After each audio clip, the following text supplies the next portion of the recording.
кылган кылмышына жооп бербейби? Мына үч тергөөчү, милициянын полковниктери. Ушул боюнча сиз эмне дейсиз билбейм. Ошол маселе. Биринчисине мен жооп берип коеюн. Биринчи Абдыкапаровдун айтканы боюнча жооп берип коеюн. Баткен ички иштер башкармалыгынан иш козголуп, иш 379 менен козголуп, пункт 12 менен давность менен кыскарып, материал бизге өткөн. Аксакал, материал бизге өткөндөн кийин биз доорубуз келтирдик. Мен сизге айтып коеюн, токтом боюнча. Кайда турасыз? Келиңиз азыр мен анан доорубуз келтирип туруп, жооп бергенбиз биз анан дагы. Жооп албасаңыз азыр биз дагы бир болуңузга кайтарабыз, беребиз. Кандай? Доорубуңуз каерде турат? Кимге доорубуз бердиңиз? Сотко. Азыр турабы, графиктеби? Конечно, турат. Бар. Мен сизге берем азыр, колуңузга дагы бирди кайтарам.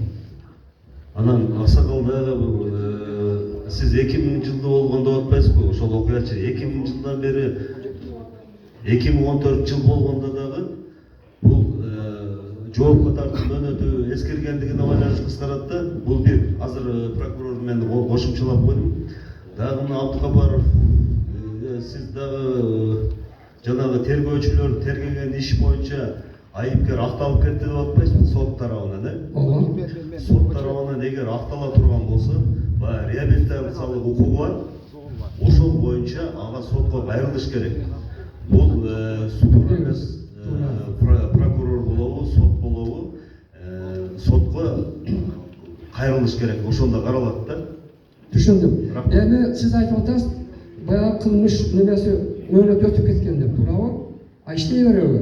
Мөөнөт өткөн кылмыш жону тартылсын, анан мөөнөтү боюнча кыскартылсын. Жок, мен жанагы мэриянын берилген токтомдорун 2000 жылы берген токтомдорун Мен баягы тергөөчүлөр боюнча. Ал эми тергөөчүлөр боюнча сиз арыз кайрылышыңыз керек. Кайрылганмын. Ким акталып кете турган болсо, Биз реабилитация кайрылганбыз. Төө десе Б деп жооп берип атат. Бөлөгөн нерсени жооп беришет. Бөлөгөн нерсени.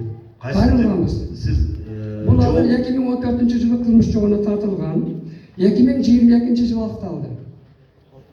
Жаңы эле. Эгерде ошол кылмыш мөөнөтү өтүп кетип кыскара турган болсо, ал кылмышкер болуп калат, акталбайт да. Тергөөчүлөр иштешке укугу жок. Мына милициянын полковниктери. Жок, аны жагдайлардын баарын карап чыгыш керек. Андан кийин Жок, карап чыгыңыз, сиздин алдыңызда толтура арыздар бар. Областтык прокуратурага арыз жазган белеңиз? Мен президентке чейин, генеральныйга чейин жазгам. Бардыгы агып сиздерге келип. Макул, азыр сиз да онлайн неме болду, азыр бир сыйра карап туруп да жооп бериңиз.